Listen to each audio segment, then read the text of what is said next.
Yeah, we're live. Technically, it is the morning. So, once again, this is your morning motivation. I'm going to try to get in as many things as I can.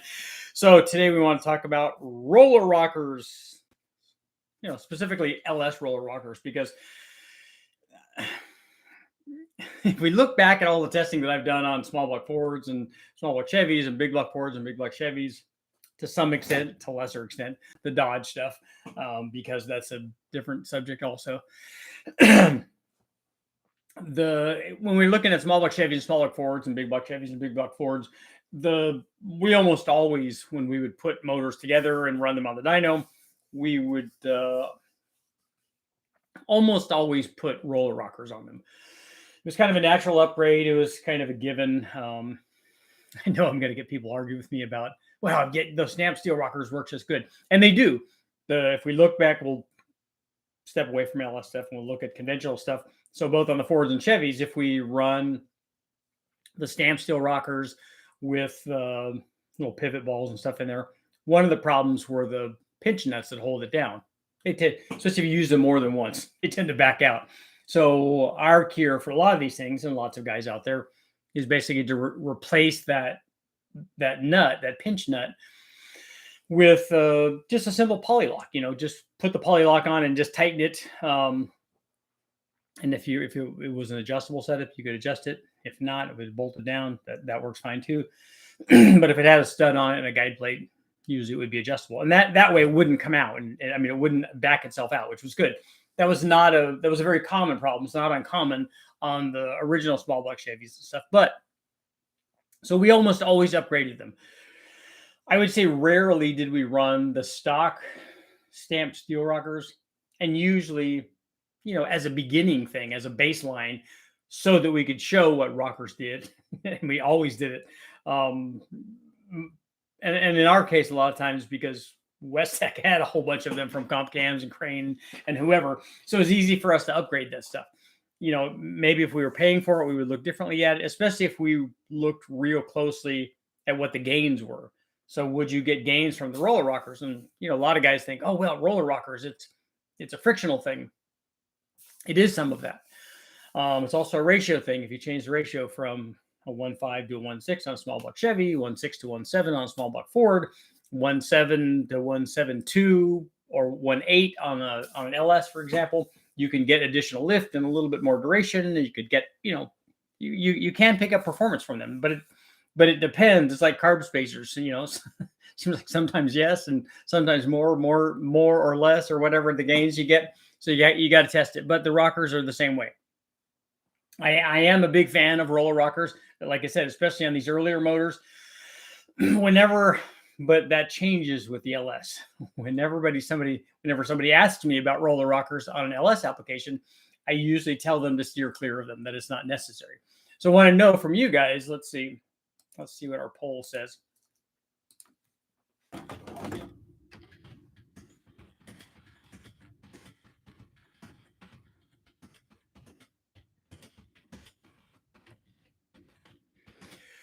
Poll is very simple. Have you ever run roller rockers on an LS application? Because there's always going to be one.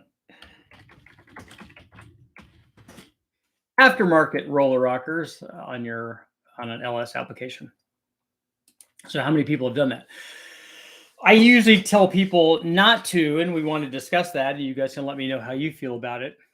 But when you're looking at a roller rocker, and if you're looking at specifically, because there are a lot of things to look at with the rocker. You could look at the weight, which we're going to talk about, and the problems associated with that and having to respring it. You can look at the stability of the rocker, meaning deflection and stuff, the design of the rocker. You can look at the change in ratio, if there is a change in ratio.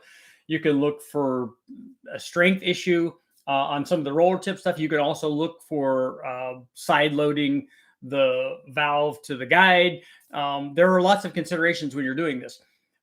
And that is one instance where on an LS application, a lot of times I do recommend a roller rocker when a guy is going up in lift. Sometimes it's a good idea so that you're not, basically when you're rolling the rocker down on the tip, you're pushing the valve over against the guide and wearing the guide. This is particularly a problem with bronze guides, not nearly as much with powder metal guides on the LS stuff, but for some of these cams, a roller rocker is not a bad idea. For most of these street type LS motors with these street strip kinds of cams in them, 230 and less, unless it has a lot of lift, I normally tell them you don't need that. And part of the reason, at least my logic, is that if you're looking for the benefit of a roller rocker, a factory rocker has a lot, factory LS rocker has a lot going for it. First of all, it has the roller fulcrum, which is where the vast majority of the, in my opinion, if you're going to measure only frictional losses, that's where the greatest gain is going to come from frictional loss or loss thereof, depending on which direction you're going. So the factory rocker, LS rocker, already has a roller fulcrum. So technically it is a roller rocker. It just doesn't have the roller tip. I know Comp and other guys have sold like their Magnum rockers. In fact, we were running a set on the big block Chevy on the 396 that just have a roller tip. They still have the pivot ball in there with the with the pinch nut that I always replace. And we replaced it right off the bat. We just started out with a poly lock on the 396. But it had a roller tip. And quite honestly, you would rather, if you had your choice between the two, you would much rather have a roller fulcrum because that's a much better deal. You're going to get more of a gain from that. The roller tip is also a good idea, but in my opinion, is a secondary thing, in order of importance. Like we're talking about, let's talk about the big things. You're going to get power from an LS. Well, you need to change the cam.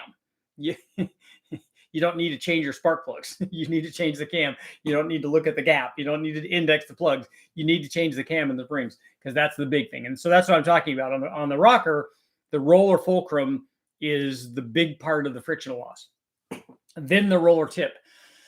So I've tested roller rockers many times. And the other thing that comes up when we do these, and that's rocker weight. So that's the other benefit that a factory LS rocker has going for it, in addition to already having a roller fulcrum and being fairly, for its design, it's fairly stout, meaning it could take a lot more spring pressure than GM originally put into it. But part of the reason that they're able to run the spring pressure that they were with the cam that they have is because they have a nice, lightweight, well-designed rocker. The factory one's really good. When we steer people in a direction with the factory rocker, it's usually just to upgrade the trunnion. And for me, that's less about the strength of the trunnion. And, for real high spring rates or high RPM, that might come into play. But for me, it's more of a, hey, let's face it, all of us guys that are doing junkyard motors are all doing it with 100, 200, 300,000 miles. The rockers have already had like a bajillion cycles. So giving it a little bit of love for a trunnion upgrade, probably not a bad idea.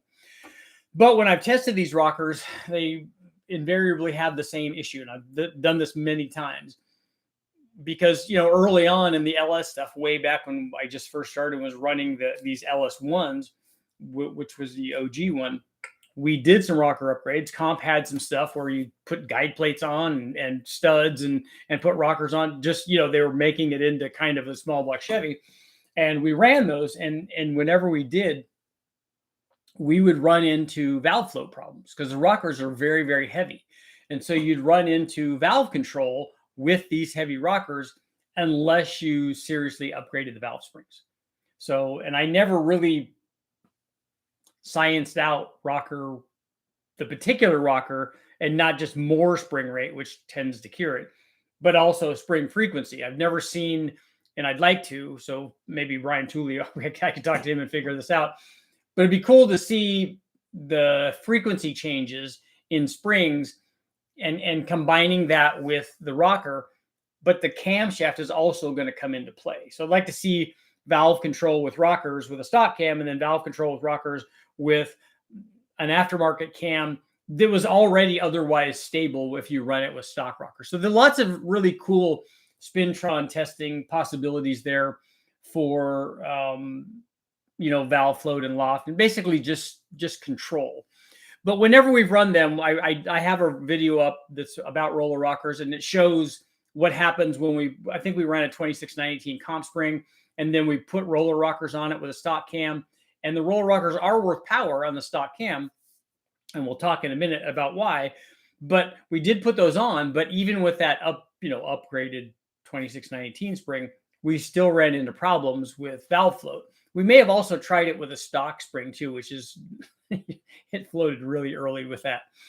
So doing a spring upgrade will help the situation, but you have to make sure you have enough spring rate for that rocker upgrade. So this brings us to another question.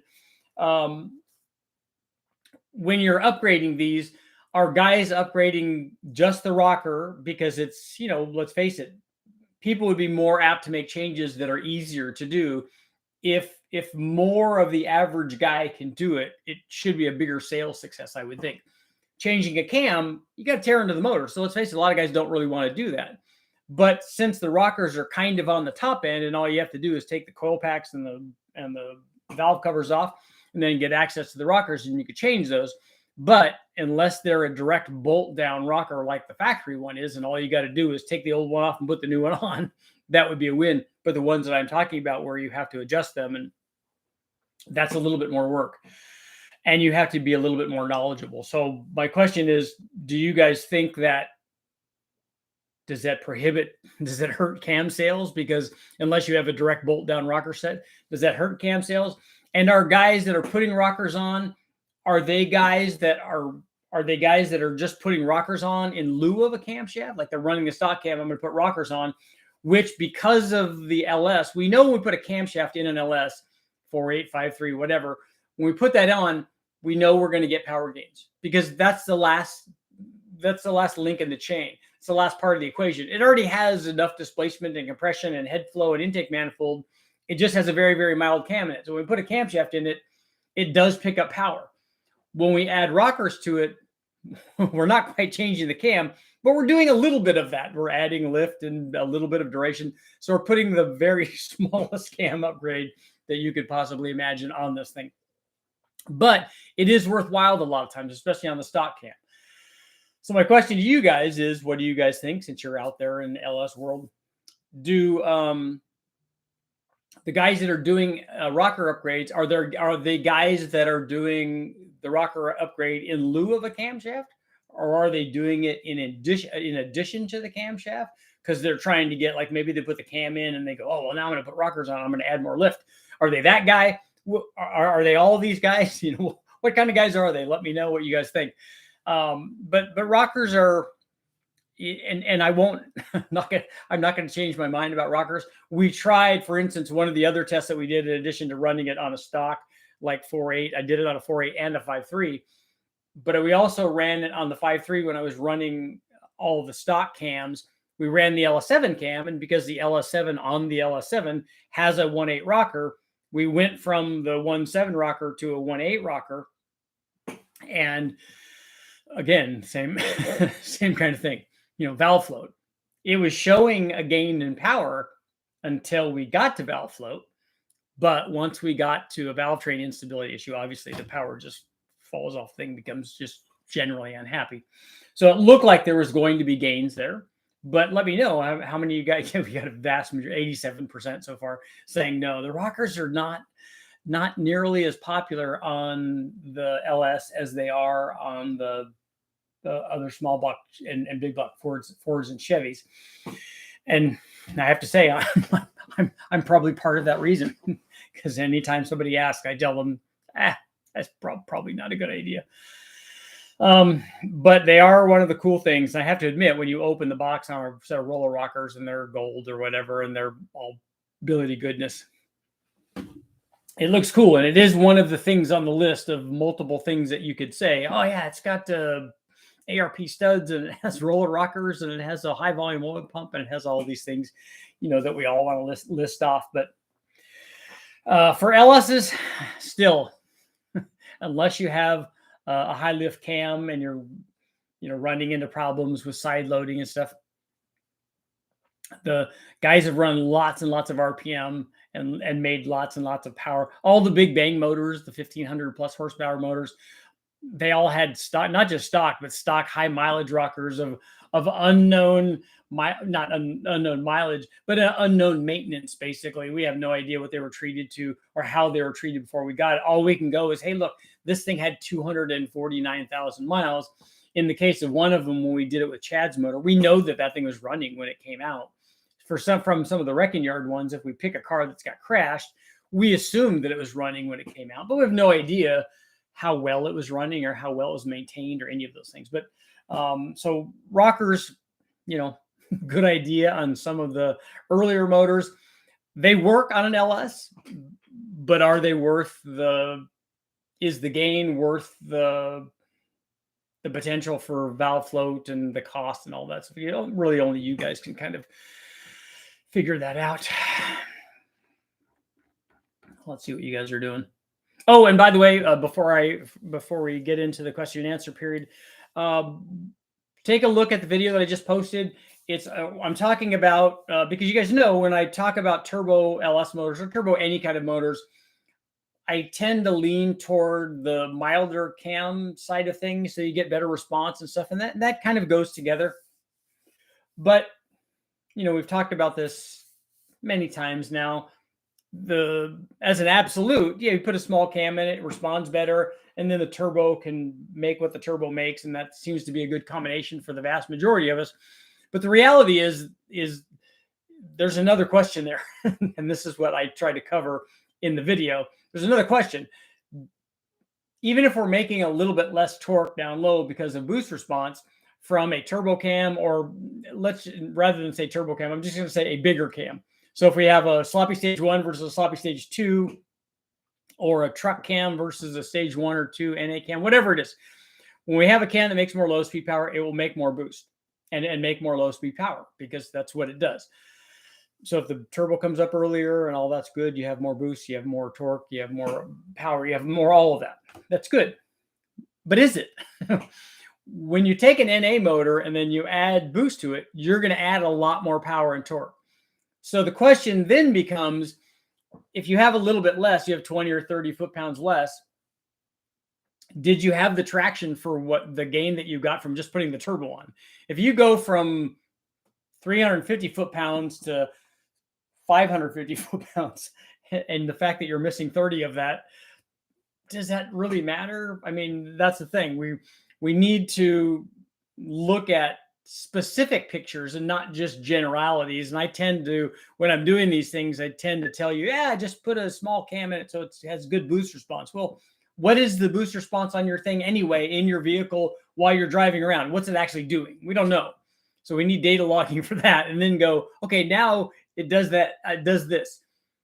Do you want that? Do you want something different than that?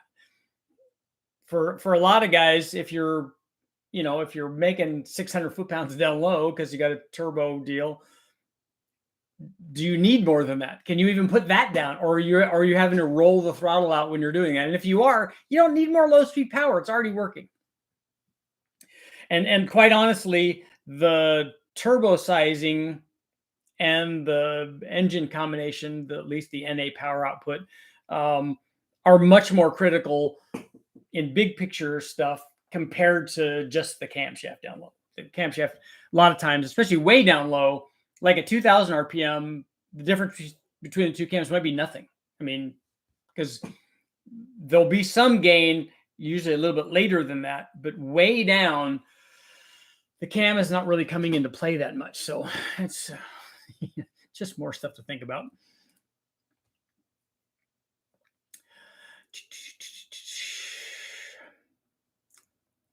I was going to shout first. You guys are all arguing. But the first name I see on there is Nick. Although I'm in top chat and not live chat. So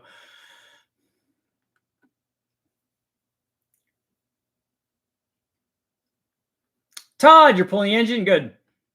Full roller is worth it at max effort. Does the cost outweigh the results on the lower end builds? Probably not. I'm most likely to use the BTR shaft rockers on my engine. Use stock rockers for weight. Already use heavy. Oh, a 2165 valve. Yeah, is it like an LS3 base thing or something?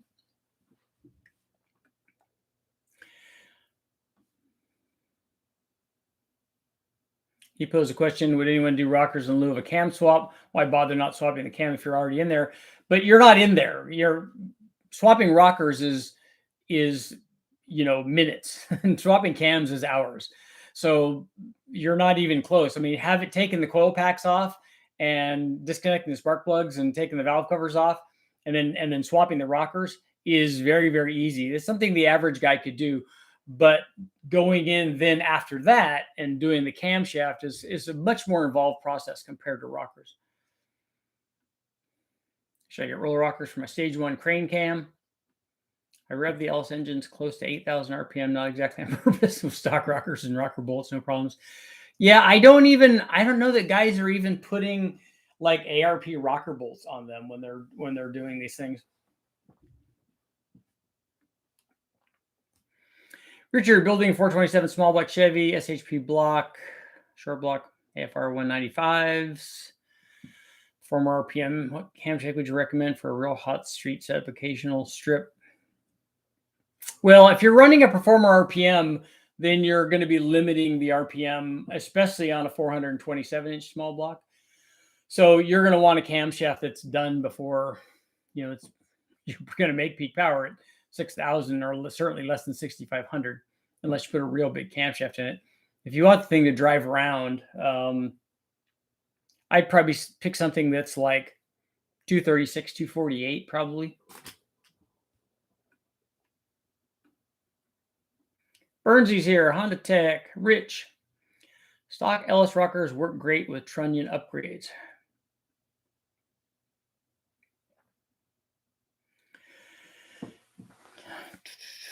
Keep my trunnion upgrade rockers. Just thought I wouldn't throw it out there. Yeah, I don't think you need them.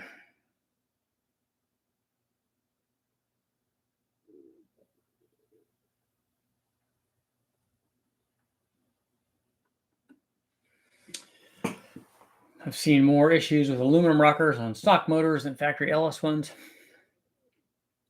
Had Scorpion roller rockers years ago. Whole rocker snapped at under 400 wheel horsepower. Went back to stock.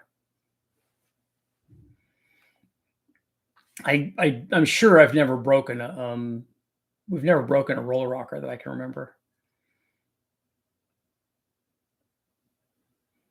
Going to 1.7 rockers on an old Ford pushrod 5 liters is worth a little bit, yeah.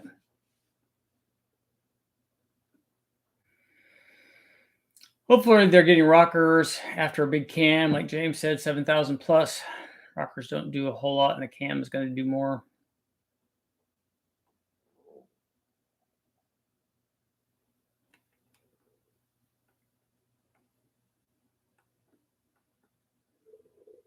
Let's see.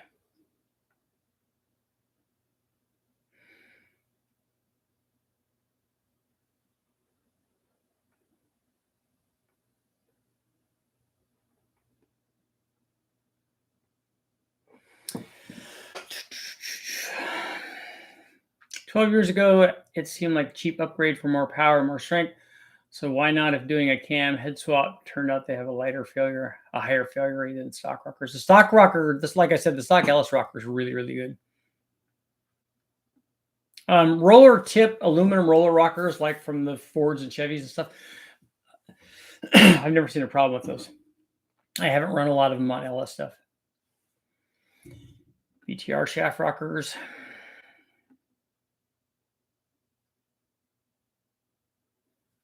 A B303 and roller tips on the Fox body. Yep.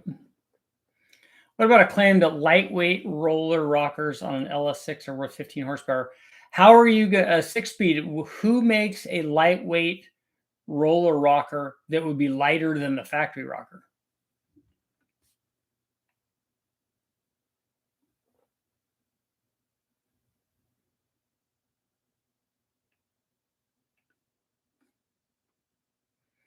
My LS1 makes 440 wheel horsepower. It makes 430 rear wheel torque at 3,000 RPM. It can't do both of those at 3,000 RPM. So are you saying the 440 wheel horsepower is somewhere else? I intend to slap an LSA kit to it, but I'm worried about the torque being too high, too early, killing my stock bottom end.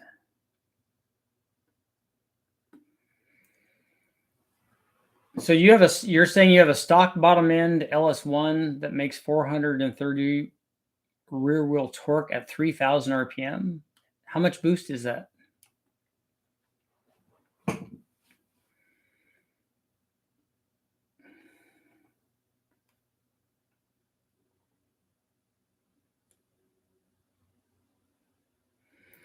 A few videos ago, you mentioned that 85 doesn't like too cold of air to run. How cold can you go before it won't run right? We didn't run into that with E85. We ran into that with methanol when I was doing the stuff with Mahovitz, but I don't think that it was air temperature. I think that it was actually the water temperature in the motor.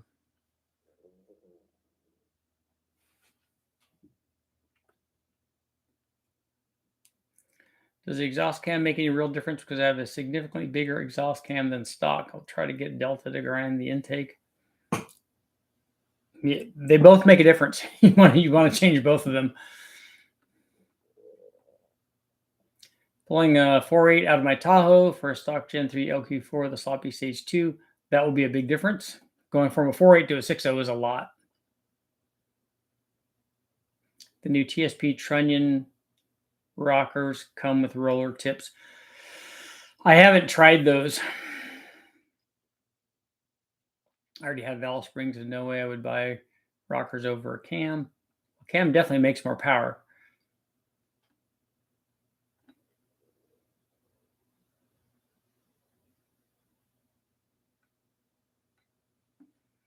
I know Summit has cheap wastegates. Has anybody tried them? I wonder who makes them for them.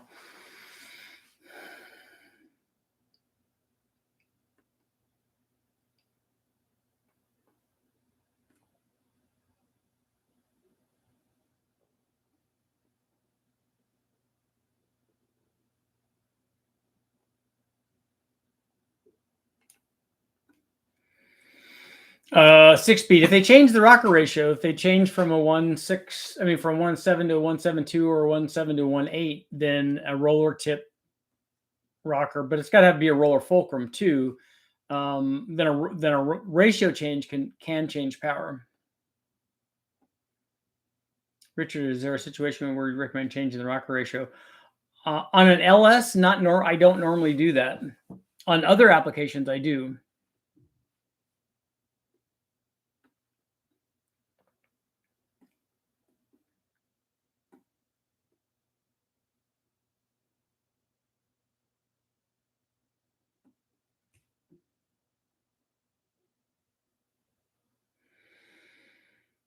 Who all has piston style wastegates, and has everyone noticed a lot of companies are going to piston style wastegates? Is that the latest and greatest thing?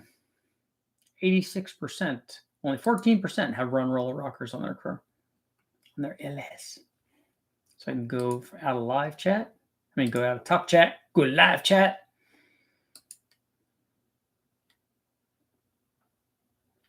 Are you talking stock 1:7 ratio or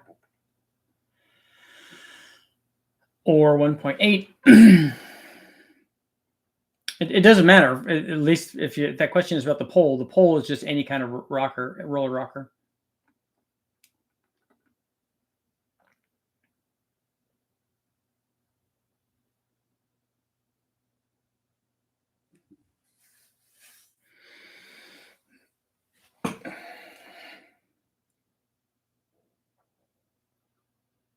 VS Racing is selling out diaphragm styles. Are they changing over all of their stuff to a piston type?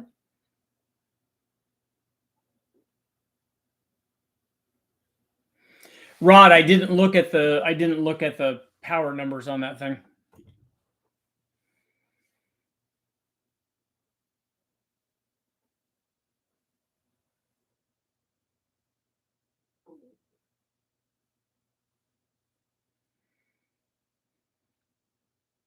Oh, so Todd, you went and explained to the doctor what you needed to do, so he hooked you up with 3 pints. Nice, topped you off.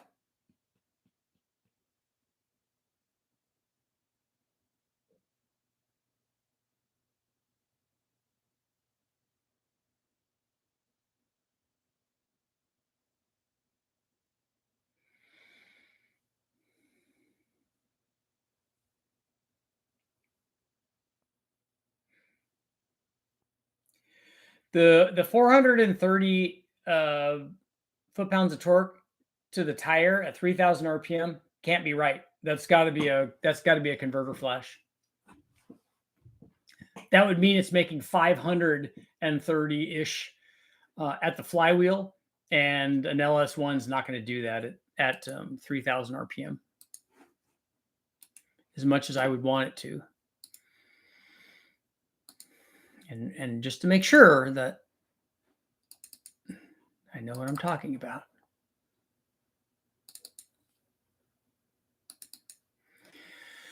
At 3,000 RPM, an LS1, 382 foot-pounds. It's a stock one. Let's see a cammed one. 415 at the flywheel.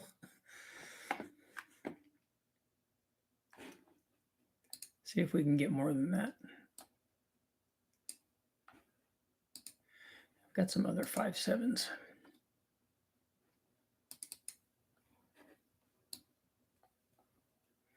That number just seems high to me.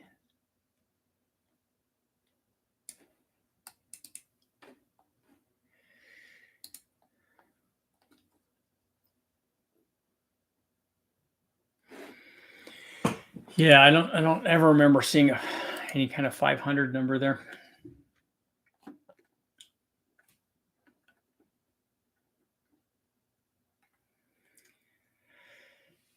Richard, I heard Smokey used to run hydraulic lifters on solid cams to skirt the lift rule because the hydraulics take up the lash solids have. We need to do a dyno test. It's true. The cam would be bigger with hydraulic lifter because we've done that with hydraulic rollers and solid rollers. The hydraulic roller is going to, if the cam is identical, the hydraulic roller will be with hydraulic lifters. Will be a bigger cam because it doesn't have the lash.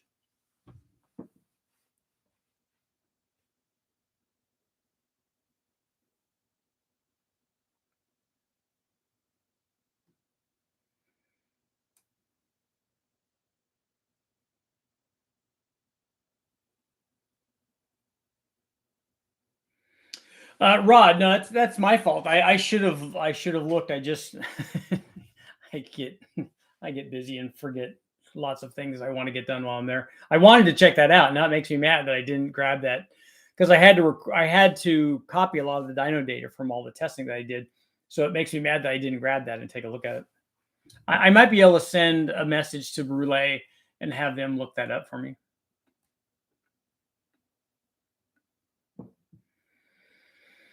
Blue collar, do you have a set of stock LS6 heads?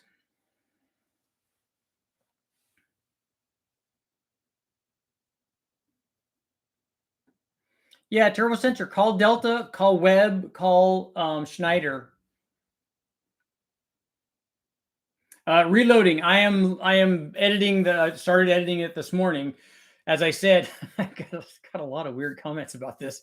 Well, where's the 8.1 video? You promised. Well, if you listen to the previous live feed, I said I have a video that's already done that I just loaded, and it will appear first. And then we're talking about the next one that I'm going to do. The next one I do, should it be the 8.1? And everybody voted yes. That's the one that I'm working on after the one that's already posted. Seems pretty simple to me. But I am editing that right now. Time for some Rose lifters on a 3030. I do want to try Rose lifters because I don't ever remember testing them.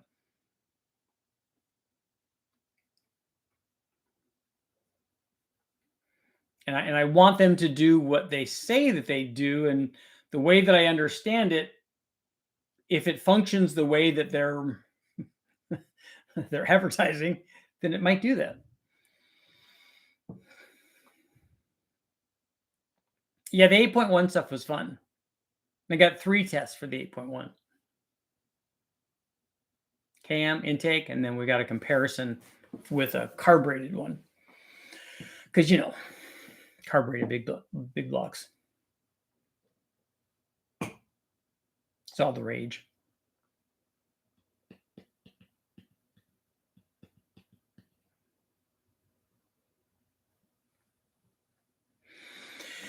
And I'm waiting for 1 or 2 more photos from Alex. So Alex Taylor, get me those photos.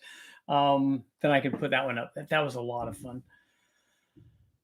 Richard, I've seen a few comments on Big Buck Chevy. Are you needing parts? I have cams, heads, etc. for my drag boat racing. I can dig through it. Marvin, yeah, what I'm looking for, the next thing that I'm looking for is a set of unported L89 heads, if you have those laying around.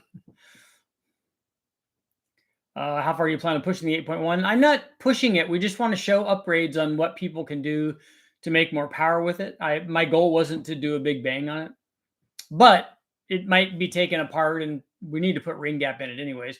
What I'd like to do is if somebody out there has a set of heads that I can run, like ported heads, either ported stock ones or some kind of head upgrade, I'd like to do that. And then we could put some boost to it or more boost because we've already run boost on it.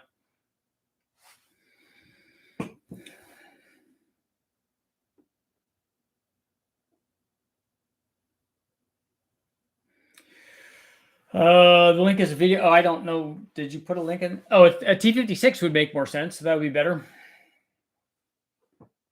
It just seems high. I mean, like I said, I've run lots and lots of these. But a T56 should be a solid reading. Then it should be better. The problem with low speed stuff on automatics is you get a lot of converter flash, especially the lower that you try to run it. If you can make it so that it doesn't downshift while it's on the dyno, because that can be a problem. You can lock it in gear. Sometimes that requires programming to lock it in gear, but still the converter comes in and has this big spike at the top and then comes down. I personally don't like running automatics on the chassis dyno. And especially comparing stuff with the automatic can be a problem because the converter heats up and stuff, and then you get different get different readings. The manual stuff is much better to do. I'm a few live chats behind, but if you put a vacuum in the 396 and use melted lead to stop the leak, yeah, I have a guy doing it. He'll take care of it. The Rose lifters were famous for making vacuum, or at least increasing the vacuum of the cam that you're trying to run, because what they're doing is they're effectively putting lash in the camshaft and making the camshaft smaller.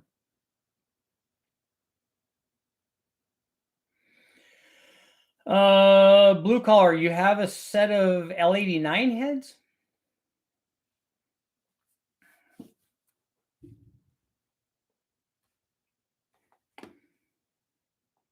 Do you have my blue collar? I'm sure you have my email address, right?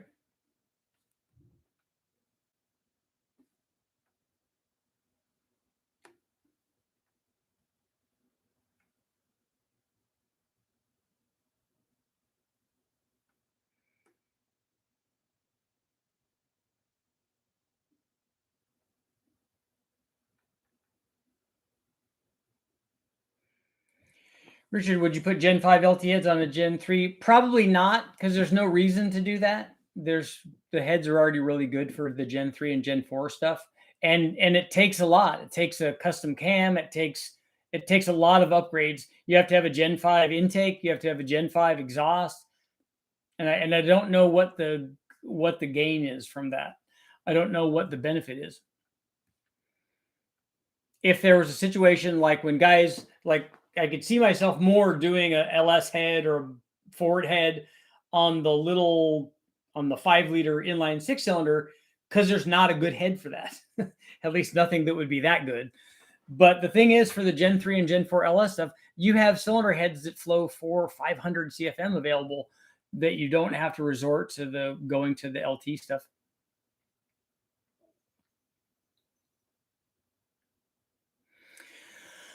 What about upgraded stock style rockers and the shaft rockers? If you're trying to minimize deflection and run lots of RPM and lots of spring rate, then that's a possibility.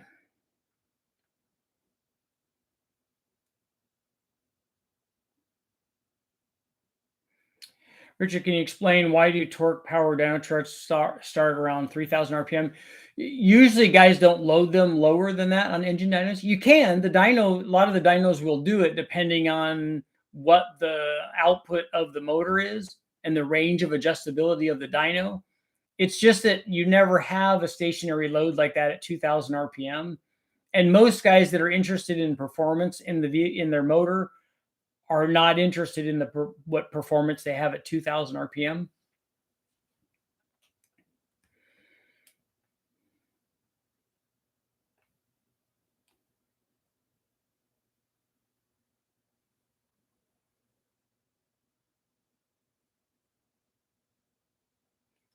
JA, you have two 8.1s, both in Yukons. One was just tuned, the other got a stage 1 from Radar. Never failed to put a smile on my face. They do have lots of torque. And I think from the factory, a lot of those are detuned. They're torque managed down low, which these things make a ton of torque.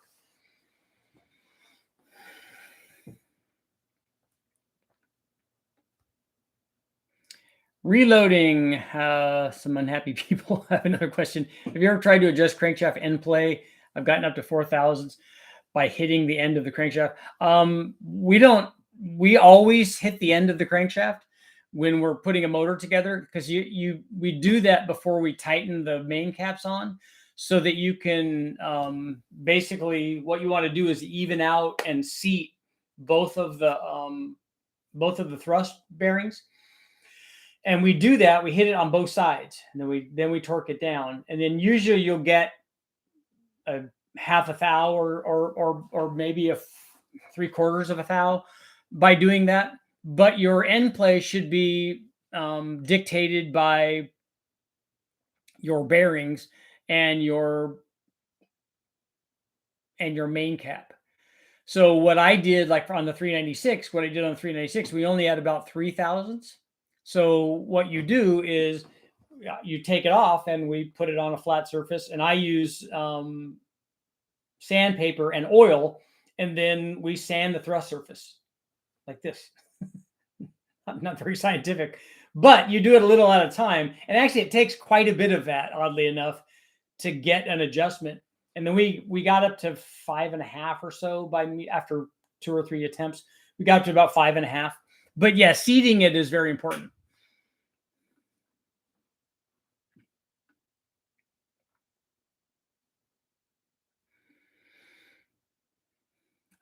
Yeah, the T56 is a good trans, but I have one of those for sale if anybody's interested in a T56.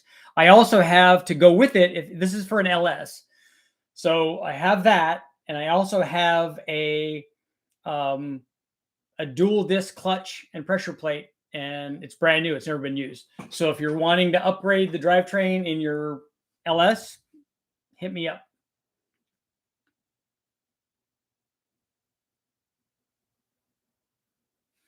Making a 454 to a 496 doesn't weaken the block too much. You're not boring it over that much. I don't think I would bore it to 60. If it will go clean up at 30, or a standard bore would be fine. If you're doing twin turbos, the extra displacement that you get, you're going to get it from the stroke, that's good. But you would be able to make 1,400 horsepower with a 454 or a 496 or a 489. The turbos are going to kind of dictate that. Is it necessary to replace the oil pump, and timing chain on an L83 AFM delete with a stage 2 cam? I don't think you have to replace the oil pump. The timing gear probably, because it's going to be, are you getting rid of VVT too? Because the L83 is a VVT motor. If you're doing a cam upgrade. Anybody ever swapped in 1.8 LS rockers or anything? I have, yeah.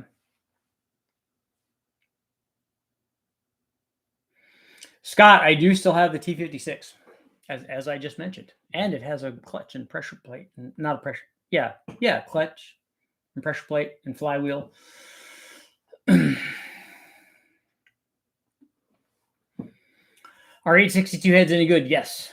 If you have a 4.8 or a 5.3, that's the head that you should have on there. A trunnion upgrade does count. That's good. But it's not a roller rocker. Well, it is a roller rocker already. Torque management doesn't even let me do a burnout. Yeah, that's the thing. These things lay down the 8.1s lay down some pretty big torque numbers. They got displacement. They get a decent amount of head flow. They got a reasonable camshaft. They got long runner intake manifolds. So they do pretty good. If the management would just let them, but they're trying to save the transmissions, I bet.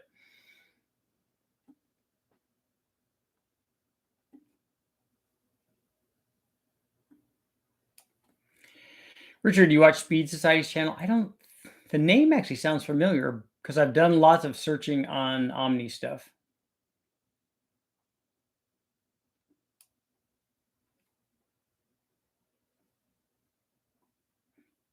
Travis, I've turned off torque management and then, then my 8.6 diff exploded. That's not good. That's the reason why it's there. Was it a dually? So you had all the traction? Reloading. It depends on whether it's your end play, your thrust clearance depends on whether or not it's a stick or an automatic for us. 4,000s would probably be okay for an automatic. We would want it to be 5.5 or 6 for a stick. Scott, here is my email.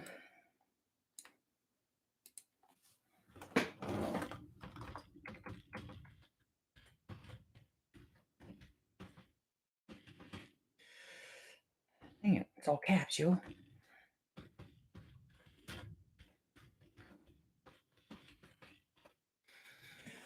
Okay.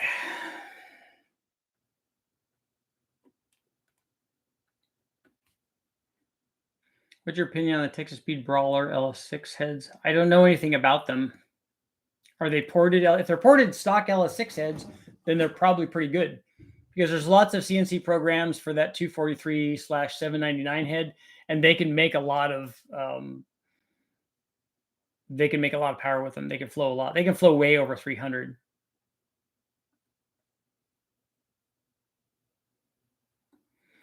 Richard, in case you weren't privy, in case I wasn't hip, the SUVs got worse torque management than the pickups.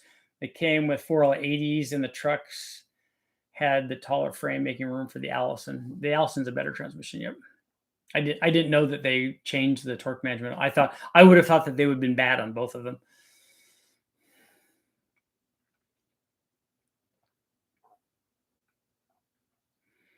It's the longer stroke for the 8.1, not the cubic inches, that makes all the torque. Yeah, yes, it's actually they dimpled the rods and the chambers from the factory, and then put long rod ratios in it. I have a 2002 Chevy 2-wheel drive. I want to build a couple of options: LS3, 5.3. The bigger motor is always going to be better for towing applications.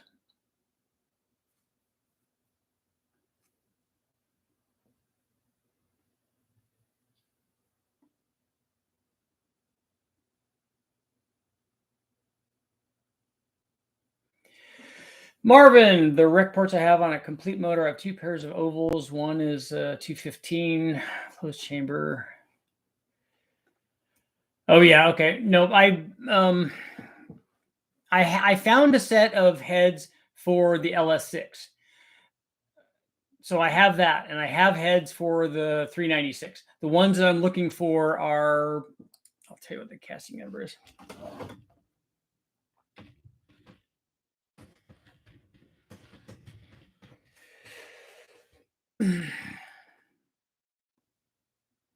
It's an 842. It's a 3919842 is what the aluminum head that I'm looking for is.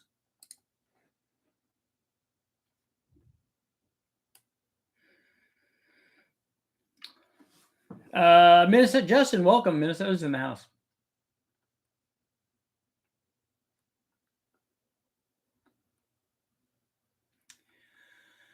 Yep, piston flipping too. That's it, all of it. I have 862s on my current 6-liter. I would assume I'd be better off with 317s on a turbo application. No, the turbo will dictate how much power you're going to make anyway. Neither one of those heads will restrict your turbo unless you're trying to make 2,000 horsepower, then go with the bigger head. But if you're trying to do that, neither one of those heads are going to be what you want to run. The 317s, even though they flow a little better, will make less power than an 862. You can take a look. I have a video up comparing those two. The one instance where I would say a 317 head might work, but 2 instances. One, if you already have them, don't change it. You already have it, and it's a head, and it's on the motor, and especially usually they're on 6-liters. If you have that head that's already on there, just use it. It will be fine. You'll make the power that you want. The turbo will dictate what you make. And also the 317 has a bigger chamber. It's not a great chamber design, but it is bigger. So you lower the compression, And so the tune, you'll have a little bit more leeway on the tune on your turbo deal if you're running pump gas. A lot of guys want it for that, but it won't affect your power. Other than, like I said, 317 NA will make less power than 862 head on the same combination.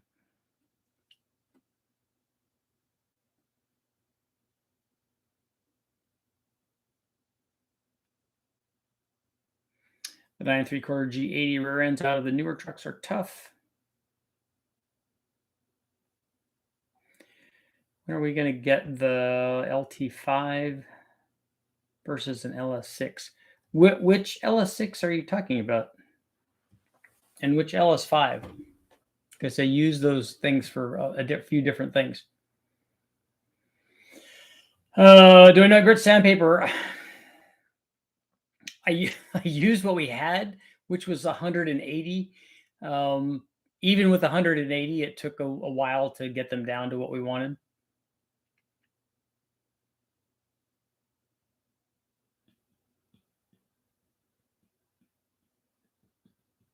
And I used engine oil. I've also used WD-40, but the oil I liked a little bit better.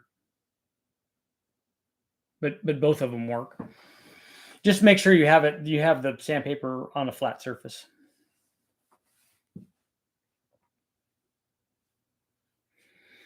And if you had real mics, you could actually mic the thickness of the thickness change of the thrust part of the bearing and kind of see where you are, because that will be a direct one-to-one correlation. 88% are saying no. We only got 12% yes. Roller rockers on your Ellis.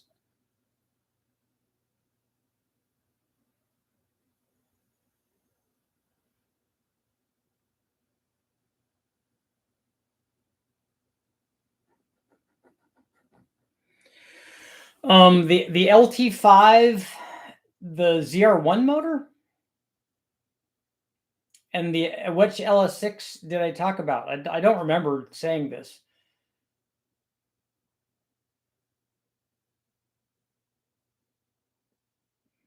An LT5, the LT5s that I've never tested a ZR1 motor on an engine dyno, and I won't ever.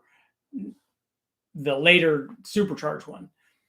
The original 4-cam Lotus motor, Westech has one of those, and I was hoping to get to run it. I wasn't really going to compare it to anything, but it would be interesting. And if you're talking about comparing that as a 400 horsepower motor to a stock LS6, that could be done.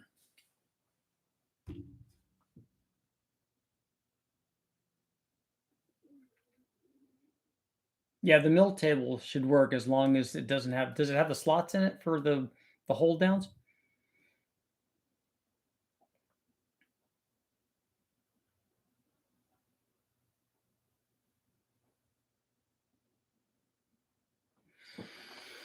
So I'm going to close out our poll at 12% saying yes. Put aftermarket rockers on their LS. What the hell are you talking about?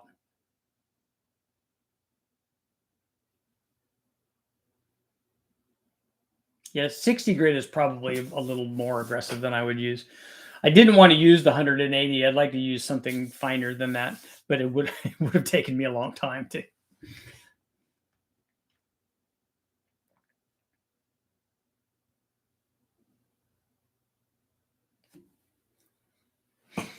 Yeah, we'll have to see about getting that one running.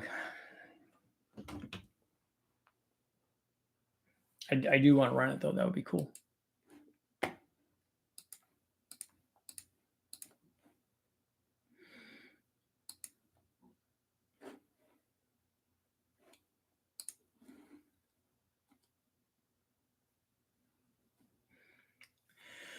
It should compare pretty favorably with those two motors. Actually, should be fairly close.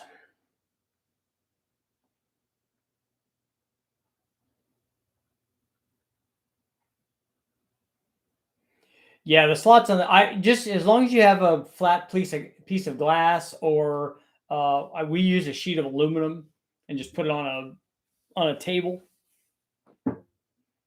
It doesn't have to be mirror smooth. What cam would be good with 862 heads on a 6-liter? And what twins would be good? I have mild LS3 cam in it now. Want to do twins? What size would be capable? 1200.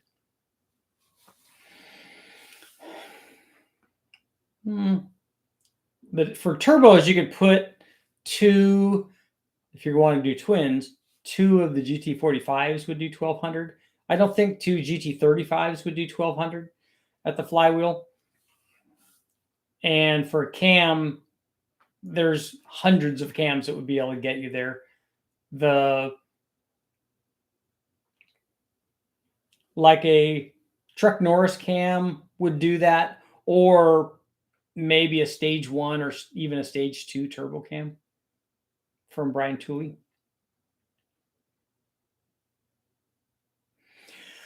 I did see Calvin with 180-degree headers. It's very cool. L99, stock bottom end, stock full exhaust.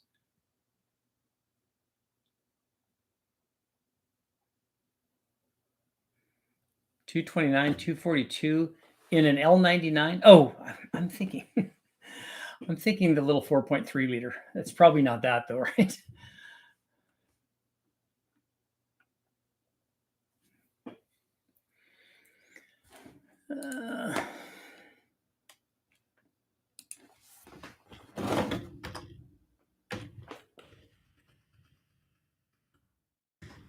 GM for reusing all your stuff. 6.2 rec port head. Okay, that's what I thought it was.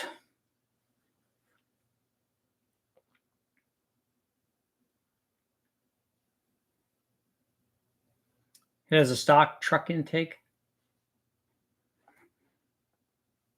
229 cam is going to be about 540. I think that's kind of where we were, 530 or 540. So 430 or something at the tires.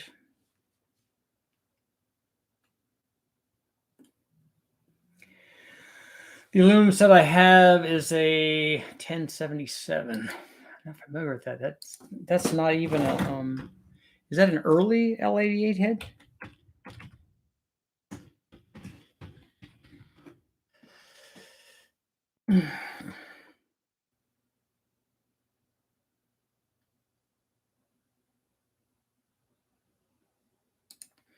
So what is an 077 head?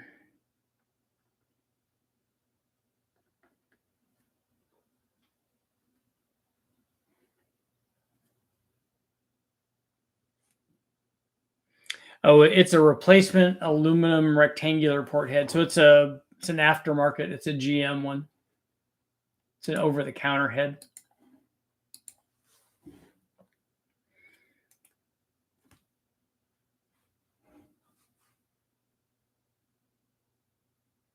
What happens if you run a turbo cam on an NA motor? Is it harmful? No, it just does what it does. It's just a cam. It's not a turbo cam. It's not an NA cam. It's not a nitrous cam. That's not a real thing. All of the cams just do what they do. And a turbo cam has lift and has duration, has lobe separation angle, it has valve events, just like every other camshaft. And it will just do what it does NA. In fact, that's what dictates what it does as with a turbo on it. And same thing with every NA cam. So you don't need to necessarily have a turbo cam to run a turbo. And you can also run a turbo cam NA. And you can also run all of those with nitrous or a blower or anything.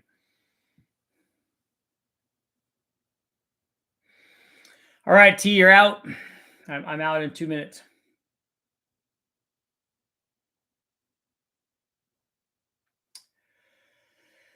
No, Richard, thanks for all the videos. He did a stock LQ4 with a Truck Norris cam, 862 has shorty headers with an NV 3500.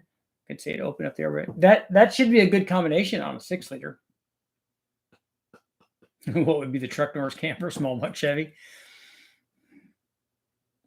You could take a look. There's not going to be a Truck Norris cam because the problem with the small block Chevy is it doesn't have an LS intake manifold.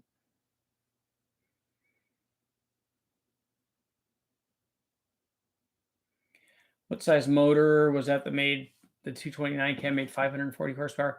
It was the cam I'm thinking of probably was a 231 cam. but it was I don't remember if that might have been a 6 liter and not a 6.2, but that will be close though. But I also ran the sloppy stage 2, which is a 228 cam. So we could see what that did.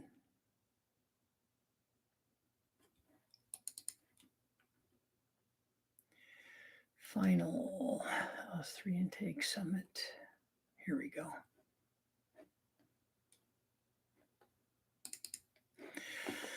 So with a sloppy stage 2 cam this is a 6-liter LY6, so it's a little bit smaller than the 6.2. It made 514 and 491 or 2 foot-pounds of torque. So figure 6.2 is going to put you 625 or something. That's a sloppy stage 2.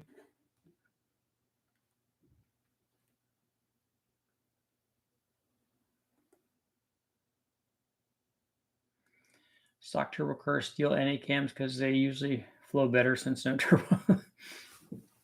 That's usually the case on the factory ones. On the factory ones, they almost always put milder cams in the turbo combinations. Butcher, what's up? 1 more minute. Uno momento más, por favor. So today was a very good day trading. It was a good day. Robert, Langenfelter GT1, 631, 229, 242. 631 is a lot of lift. The thing that I would be worried about on that camshaft is I would be worried about stability. That's a lot of lift for a 229 cam. The puppies are awesome. We're very excited because they got their last round of shots. So that means this weekend we can take them out into the real world and we're going to take them like hiking and stuff. It'll be fantastic. We're so excited. They're going to be so excited to go out and see the real world. All they see now is the backyard.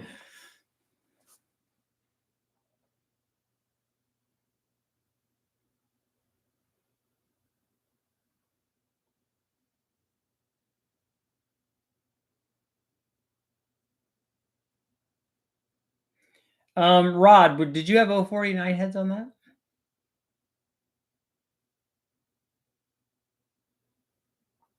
I ran that cam in a flat top LH9 5.3. It's a good sized cam in a 5.3. It should make good power then.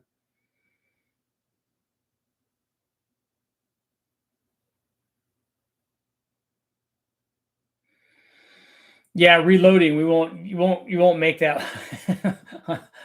If you have a big block, if I get a junkyard big block and put a 231 cam in, it's not going to make 540. It's not going to make 440.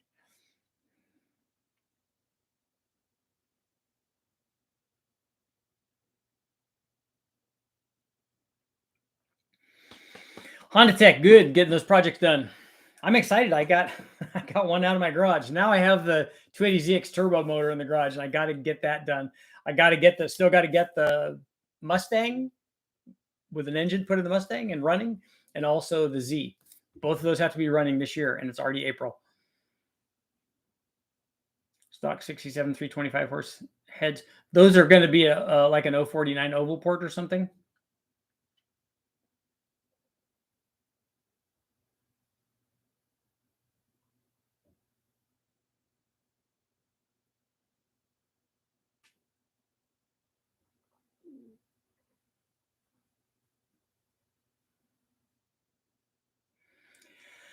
LS Explorer engine for my Fox. It's going to get a 5-liter in it first. Although I want to put an LS in something and go to LS Fest because I've never gone there with an LS car.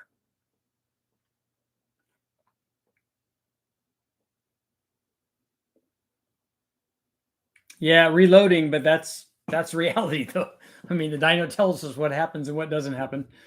I'm not a I'm not a LS fanboy any more than I'm a big block fanboy or a Sprint 3-cylinder Chevy turbo fanboy. I like them all, but it is what it is. This is what happens.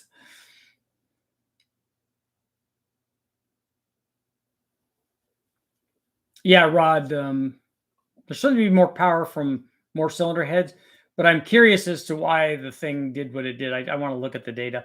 I'll have Steve send me something over.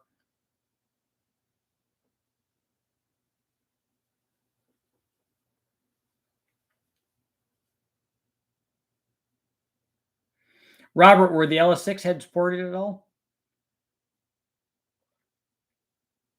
Or were they stock 243 heads? So what's happening? Ooh, look at that. Tesla's plummeting. And so is Amazon. They're following suit.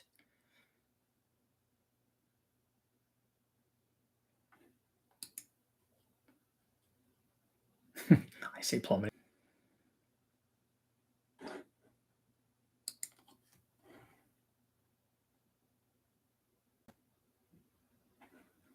Jeremy, a good video would be multiple engines with the same cam to show people how cams act differently in different engines. I've done that. I've run the same cam with different displacement engines. You can't put the same camshaft in different engine families because the cam is going to be different. Even with the same lift and duration and lobe separation angle, the cam itself will be different. You have different rocker ratios and stuff to deal with. But I've run them in different displacement motors and shown what they've done.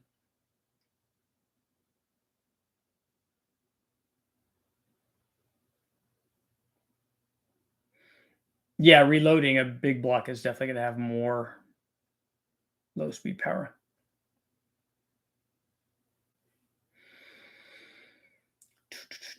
Jeremy, take a look at the 302, 327, 350 comparison. Look at the 327 and the 302. Those are exactly the same. Same compression, same heads, same intake, same carburetor, same headers, same camshaft. They both have that Duntov 33. In fact, those two use exactly the same cam because I put the same cam in both of them. So you can take a look and see what they do. The bigger motor just makes more average power.